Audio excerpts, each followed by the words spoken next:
안녕하세요, 뉴스반장입니다. 아무 일도 안 일어났다는 말씀을 아까 드렸고요.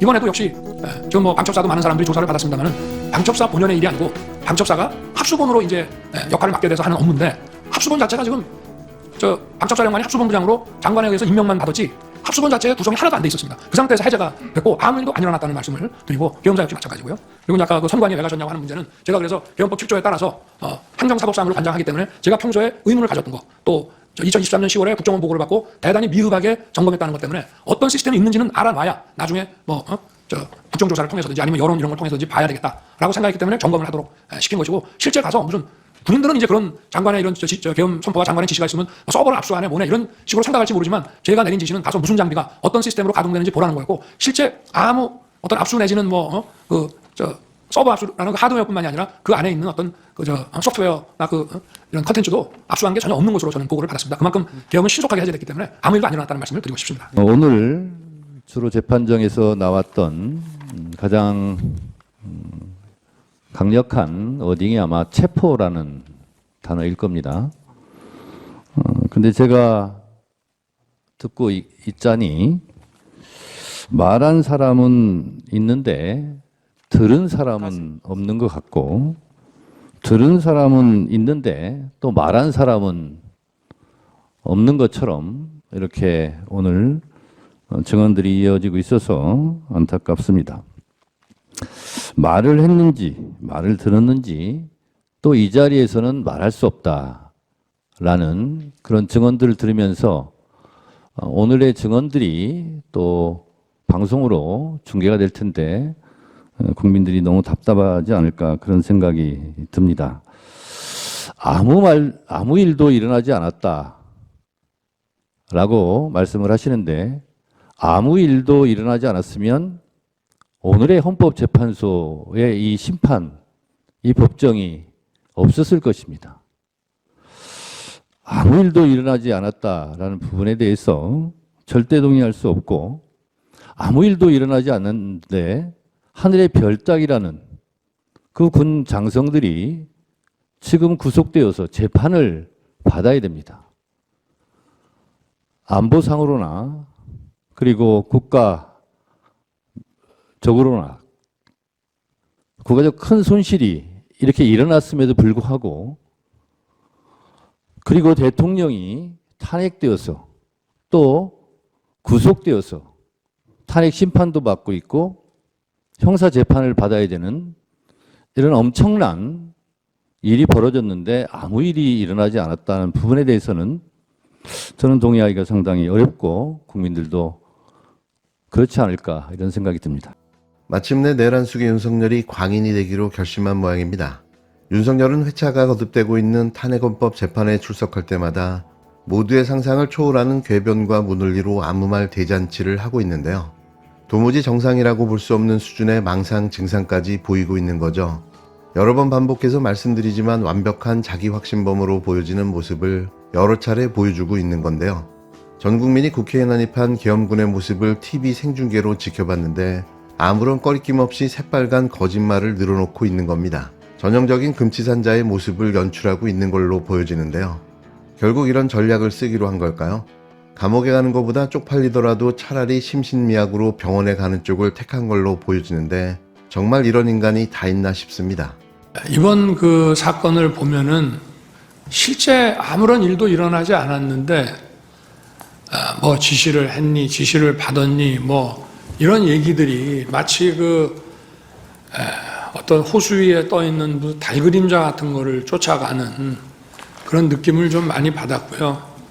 저도 국군 통수권자로서 우리 훌륭한 그 장군들의 그 진술에 대해서 뭐 이러니 저러니 제가 말을 섞고 이러고 싶지는 않습니다만은, 아까도 전반적으로 나온 그런 얘기의 취지는 그 군이 수방사가 거의 몇 사람 뭐 한 열 몇 명 정도가 국회에 겨우 진입을 했고, 또 7번 무슨 입구 부근에 이렇게 총기도 휴대하지 않고 이렇게 있었는데, 뭐 그런 상황을 제게 뭐 다 알려줬다고 하는데, 제가 그 4인 뭐 1조로 해서 뭐 안에 사실 한 수천 명의 민간인들이 경내에 있었던 것으로 보여지고, 또 의사당 그 본관에도 그게 7층짜리 건물인데 그 안에도 수백 명이 있었을 것이고, 또 그 본관에 위치해서 질서 유지하라는 그 특전사 요원들도 이제 불 꺼진 쪽에 유리창을 깨고 들어갔다가 그 소화기 공격을 받고 또 다 나옵니다. 그런 상황에서 과연 처음에 뭐 14명, 나중에 이제 군철수 지시하고 계엄 해제하고 군철수 지시가 이루어졌는데, 그게 과연 상식적으로 가능한 얘기인지, 물론 사람들마다 자기 기억이 다르기 때문에 제가 뭐 자기 기억에 따라서 얘기하는 것을 대통령으로서 뭐라 할 수는 없습니다만은, 좀 상식에 근거해서 본다면은 아마 이 사안의 실체가 어떤 건지 잘 알 수 있지 않겠나 하는 말씀을 드리고 싶습니다. 탄핵 심판에 출석한 윤석열은 12.3 비상계엄에 대해 실제로 아무 일도 일어나지 않았다며 계엄 해제 의결을 막으려 했다는 의혹 등을 또다시 부인했는데요. 아무 일도 없었는데 지시했으니 받았으니 이런 얘기가 나오는 게 마치 호수 위에 빠진 달 그림자를 쫓아가는 느낌이라고 횡설수설해댔습니다. 헌재에 나올 때마다 검찰의 공소장을 깎아내리기에만 급급한 모습인데요. 대체 이 징글징글한 인간을 언제쯤이면 그만 보게 되는 걸까요? 윤석열은 중앙선관위에 군병력을 보낸 사실은 인정했는데요. 재작년 10월 국정원으로부터 선관위 전산 시스템 점검 결과를 보고받았는데 많이 부실하고 엉터리라 김용현 전 국방부 장관에게 지시를 내렸다고 했습니다. 검찰에 있을 때도 선거 사건을 보고받았는데 상식적으로 납득이 안 가는 엉터리 투표지들이 많았다는 이유로 병력을 투입했다는 건데요. 다만 자신이 내린 지시는 시스템 점검이었을 뿐 서버 압수 지시는 아니었다고 애둘러 설명했습니다. 윤석열은 또 비상계엄이 2시간 만에 해제됐다며 아무 일도 일어나지 않았다고 주장했는데요. 그러면서도 국회 해제 결의안이 있으면 즉시 해제될 거라는 말을 국무위원들에게 계엄 전에 할 수 없었다고 했습니다. 경고형 계엄이라고 해놓고 국무위원들한테는 한마디도 한 적이 없다고 자백한 셈인데요. 윤석열은 계엄 당일 이진 후 곽종근 전 사령관 등에게 전화해 국회의원들을 끌어내라는 지시를 한 것으로 검찰 조사에서 드러났습니다. 하지만 윤석열은 모두 부인하고 있는데요. 검찰은 국회와 선관위 장악, 선관위 전산 자료 압수, 국회의원들의 계엄 해제 의결 저지 등 이번 비상계엄의 주요 국면마다 윤석열이 직접 개입했다고 공소장에 적시했습니다. 윤석열이 주장하는 아무 일도 없었던 평화적 계엄은 공소장 어디에도 등장하지 않았는데요. 헌재는 윤석열의 증인 직접 신문을 금지했습니다. 재판관들은 평의를 통해 윤석열이 증인을 직접 신문하는 것을 금지하고 증언이 끝난 뒤 입장을 밝힐 수 있도록 했다고 밝혔는데요. 평화적인 계엄이 있을 수 있나요? 따뜻한 아이스 아메리카노 같은 소리를 하고 자빠졌는데요. 정말 스트레스가 이만저만이 아닙니다. 이걸 보는 국민들은 안 그래도 힘든데 아주 미쳐버릴 것 같은 거죠. 결론은 정해져 있는 거 아닙니까? 빨리 파면을 시켜줬으면 좋겠습니다. 증인은 2024년 12월 5일 아침 7시 50분경 김태효 대통령실 안보 1차장에게 텔레그램 메시지를 보내서 피청구인이 국민에게 진정한 사과를 해야 한다는 의견을 전달하셨죠. 예, 사실입니다. 예. 증인이 김태효 실장에게 보낸 메시지를 제시하겠습니다.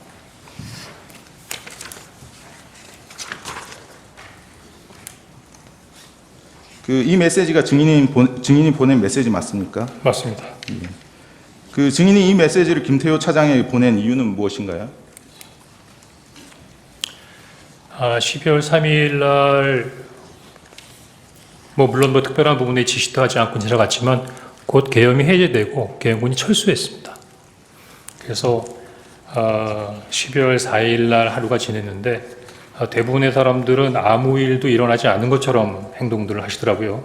근데 저는 두 가지가 보였습니다. 정확히 따지면 두 가지 걱정스러웠습니다. 제가 보기에는 군이 이미 철수된 부분이지만 저는 군이 안정화되지 않았다고 판단했습니다. 따라서 이렇게 군이 안정화가 안 된 상태에서 향후에 어떤 일이 일어날 수 있을까라는 부분에 있어서 다소의 우려를 가지고 있었고요. 두 번째는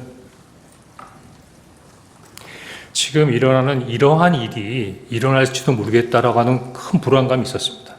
왜냐하면 그날 밤 여의도 국회에서 일어나는 일들을 몇몇 사람들만이 아는 게 아니라 방송을 통해서 전 국민이 마치 드라마나 영화를 보듯이 지켜봤기 때문에 마치 계엄군이 철수를 하고 계엄이 해제된 것이 모든 것이 다 일어나지 않는 것처럼 돌아올 수는 없겠다라는 생각이 들어서 이런 상황에서 뭔가 빨리 문제를 해결하지 않으면 이게 좀 더 큰 위기로 다가오겠다는 생각이 들어서 사실은 대통령님을 도와드리고 싶었습니다. 예, 알겠습니다.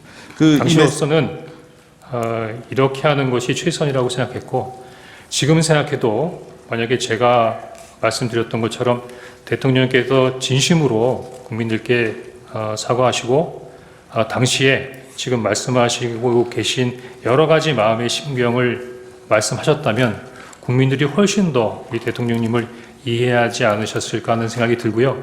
다만 이 내용이 대통령님께 전달이 됐는지 안 됐는지 잘 모르겠습니다. 예, 알겠습니다. 이 메시지에 대한 김태호 차장의 답이 있었습니까? 없었습니다. 이날 최고의 하이라이트는 체포 명단을 폭로한 홍장원 전 국정원 1차장과 내란숙의 윤석열의 대질신문 및 증언이었는데요. 결론부터 말씀드리자면 윤석열의 완패로 끝났습니다. 윤석열이 자신의 탄핵 심판에서 비상기엄 당시 주요 인사 체포 명단 등을 폭로한 홍장원 전 국정원 1차장에 대해 노골적인 불쾌감을 드러냈는데요. 그도 그럴 게 홍 전 차장의 증언이 내란 수계의 결정타가 되고 있기 때문입니다. 홍 전 차장은 4일 오후 6시 49분 윤석열의 5차 탄핵 심판 변론기일이 열린 헌재 대심판정의 모습을 드러냈는데요. 증인석에 자리 잡은 그는 피청구인석에 앉아있는 윤석열 쪽으로 몸을 돌렸습니다. 곧이어 윤석열을 향해 허리를 숙여 인사를 했는데요. 그러자 윤석열은 홍 전 차장의 반대쪽으로 고개를 획 돌렸습니다. 지난해 12월 3일 밤 비상기엄 당일 윤석열의 정치인 등 주요 인사 체포 지시를 처음으로 폭로한 홍 전 차장과 이를 통째로 부인하고 있는 윤석열이 계엄 이후 처음으로 마주친 순간이었는데요. 홍 전 차장은 증인신문에서 검찰이나 국회에서 한 진술과 비슷한 증언을 내놨습니다. 윤석열이 지난해 12월 3일 비상기엄 당일 직접 전화해서 이번 기회에 싹 잡아드리라고 말했고 여인영 당시 국군 방첩사령관을 통해 우원식 국회의장 등 주요 인사 체포 명단을 전해들었다는 내용이었는데요. 사실 이 진술만으로도 윤석열의 탄핵은 거의 확실해 보입니다. 아무 일도 없었다는 내란숙의 윤석열. 아무 일도 없는데 그 윤석열은 왜 헌법재판정에 앉아있는 걸까요? 오지는 현실 부정과 망상에 사로잡힌 그는 가끔 제정신인 듯한 모습을 보여주기도 했는데요. 하지만 그가 선택한 전략은 심신미약이 아닐까 싶습니다. 궁색하기 짝이 없는 구차한 변명들, 진짜 정신이 나간 건지 오락가락 하는 건지는 모르겠지만 아무리 봐도 정상은 아닌 듯 싶습니다. 피청구인이 12월 3일 오후 10시, 밤 10시 53분경에 증인에게 전화를 걸었죠. 그렇습니다. 그래서 봤지, 비상계엄 발표하는 거 이번 기회에 싹 다 잡아들여, 싹 다 정리해. 국정원에도 대공수사권을 줄 테니까 우선 방첩사를 도와 지원해. 자금이면 자원, 인력이면 인력, 무조건 도와. 라는 취지로 말하였죠. 그렇게 기억합니다. 증인은 검찰 조사에서 당시 피청구인이 뭔가 흥분해서 자랑하듯이 이 얘기를 했다고 진술을 하셨죠. 다소 주관적인 얘기인 부분인 것 같은데 적절치 못했던 것 같습니다. 이렇게 진술하신 적은 있으시죠? 그렇습니다. 그 증인은 싹 다 잡아들여를 어떤 의미로 이해하셨습니까? 말뜻 그대로 이해했습니다. 그 누구를 잡아들이라는 취지로 이해를 하셨습니까? 당시의 통화 내용으로 보면 그런 말씀을 하시면서도 구체적으로 대상자, 즉 목적어를 규정하지 않으셨기 때문에 당시로서는 뭔가 잡아야 된다는 생각은 들었었는데 누구를 잡아야 된다라고 하는 부분까지는 저한테 전달받지 못했습니다. 이 증인은 12월 3일 22시 58분경에 피청구인의 지시 내용을 구체적으로 확인하기 위해서 여인영 사령관에게 전화를 거셨죠. 방금 그 변호인께서 물어보신 대로 뭔가 지시를 하셨는데 목적어가 없었습니다. 그 목적어가 없었던 부분을 저는 두 가지로 추정을 하는데 하나는 저는 1차장이기 때문에 원장님한테 이미 그 관련된 부분의 내용을 했나 그래서 나중에 한번 원장님한테 들어봐라 라는 취지로 말씀하신 건지 아니면 그 말씀을 하신 다음에 바로 방첩사를 지원하라고 말씀하셨기 때문에 방첩사를 지원하라고 했으니까 방첩사하고 협의하는 과정에서 알 수 있겠다 한 그 두 가지 정도의 추정을 했고 또 대통령께서 말씀하시는데 거기다 대고 누구를 잡으란 말입니까? 라고까지 여쭤보지 못했습니다. 그래서 22시 58분경에 여인영 사령관에게 이제 전화를 거셨고 어떤 대화를 나누셨습니까? 아마 전화가 두 번으로 나눠질 겁니다. 이미 비상계엄이 발표되는 내용을 보고 상황을 파악하기 위해서 여인영 사령관하고 한번 통화를 한번 했었던 부분이기 때문에 다시 한번 전화를 했고 전화해서 제가 요즘에 무슨 얘기를 하면 자꾸 제 얘기가 바뀐다라고 하는 얘기가 있어서 제가 조금 메모를 해서 그 메모에 근거해서 또박또박 말씀드리도록 하겠습니다. 그래서 이제 제일 먼저 어떻게 된 거야? 라고 제가 얘기했던 것 같고, 여전히 그 연영사령관은 저의 그 어떤 질문에 대해서 답변하지 않거나 회피하는 부분에 있었던 태도를 취했습니다. 그래서 제가 부위에게 전화 받았어. 대통령이 너희들 지원해 주래. 이렇게 얘기를 했고, 이 이야기를 들은 다음에 그 다음부터는 여인영 장관이 당시의 상황들을 저한테 설명해 주기 시작했습니다.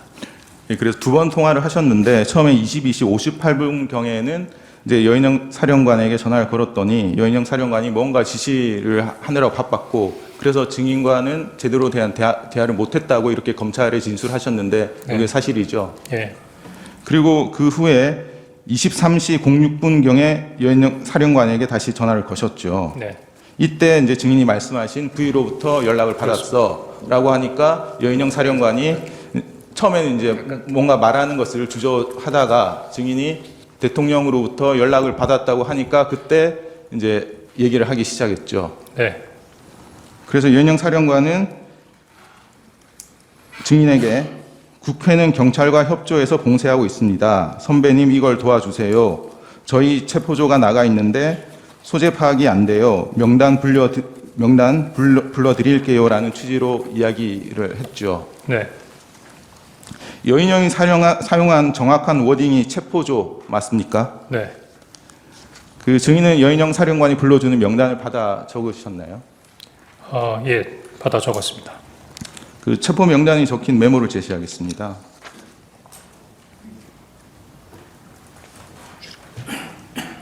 그 이 메모는 증인이 검찰에 제출한 메모입니다. 그 증인이 작성한 메모 맞습니까? 조금 설명을 드리면 아까 말씀드린 대로 제가 국정원장에게 보고를 드리기 위해서 관저에 갔었고 관저에 내려가 있는 상태에서 대통령님으로부터 전화를 받았습니다. 그 바로 이어서 지상을 규명하기 위해서 방첩사령관한테 전화했는데 방금 얘기한 대로 방첩사령관이 명단을 불러주는데 이렇게 책상에 앉아서 이렇게 적었던 부분이 아니라 당시 구청원장 관사 입구에 있는 공터였기 때문에 서서 제 포켓에 있던 메모지에다 막 적었었습니다. 사무실에 가서 다시 보니까 제가 봐도 이거 알아보기 어려울 만한 것 같아서 제가 보좌관을 불러서 야 이거 좀 정서해봐라 라고 해서 적었는데 지금 정서로 되어 있는 대당자들의 인물의 어떤 글자는 제 보좌관의 글씨고 이 밑에 막 흘려 써 있는 글씨체가 제 글씨체입니다. 제가 왼손잡이라서 글씨체가 조금 좀 흘려 쓰는 부분이라 상대방들이 좀 알아보기 어렵습니다. 그래서 그렇게 만들어진 메모입니다. 그러니까 증인이 말씀은 요 위쪽 그 체포 명단이 적힌 부분은 제 메모를 제가 막 쓴 메모를 보고 제 보좌관이 정서로 옮겨 적은 거고 예. 요 밑에 막 흘려 써 있는 부분은 제 그 메모에다가 당시 사령관이 저한테 얘기했던 부분들을 잊지 않기 위해서 추가로 제가 그 위에 덧붙여서 메모를 해 놓은 겁니다. 예. 이 메모를 보면 처음엔 16명, 14명이라는 기재도 있고 16명이라는 기재가 있었고 그 후에 이 16명이라는 기재가 이제 삭선 표시돼서 지워진 것으로 보입니다. 조지호 경찰청장도 검찰 조사에서 여인형으로부터 총 16명의 체포 명단을 들었고 이재명 대표에게 무죄를 선고한 김동연 판사도 체포 대상에 포함되어 있었다고 진술을 했습니다. 혹시 증인이 기억하는 체포 명단이 총 16명 맞나요? 사실대로 말씀드리면 그때 그 밤에 서서 막 메모를 하는데 14명이든 16명이든 그걸 또박또박 다 적을 수 있는 사항이 아니었고요. 적다 보니까 이게 뭐지? 하는 생각이 들어서 그 뒤에 있는 부분들은 대부분 한 반 정도 적다가 추가로 적지 않았고 나중에 나름대로 좀 약간 기억을 회복해서 적어보니까 한 14명, 16명 정도가 됐나? 그렇게 기억하고 있습니다. 예, 알겠습니다. 그 증인은 체포 명단을 들을 때 어떤 생각이 들었습니까? 일단은 뭔가 좀 잘못됐구나 그런 생각을 했습니다. 그 메모 아래쪽을 보시면 이렇게 되어 있습니다. 별표 표시 1조 2조 축차 검거 후 방첩사 구금시설 감금조사, 그 아래쪽에 별표 검거를 요청 위치 추적과라고 기재가 되어 있습니다. 네, 이 내용 여인영 사령관이 불러준 말을 기재한 것인가요? 그렇습니다. 그 여인영은 1조 2조가 축차 검거 후에 방첩사 구금시설에서 감금 조사할 예정입니다. 지금 제일 급한 게 검거를 위한 위치 추적인데 위치 추적을 부탁드립니다. 라는 취지로 말을 했던 겁니까? 그렇게 이해했습니다. 그러니까 그 말뜻은 체포 대상의 중요도에 따라서 두 개 조로 나누어서 조별로 순차로 검거해서 방첩사 구금시설에 감금하고 조사한다는 의미 맞나요? 예, 그렇게 이해했습니다. 그 증인은 요 체포 명단 14명에서 16명에 대해서 위치 추적을 하셨습니까?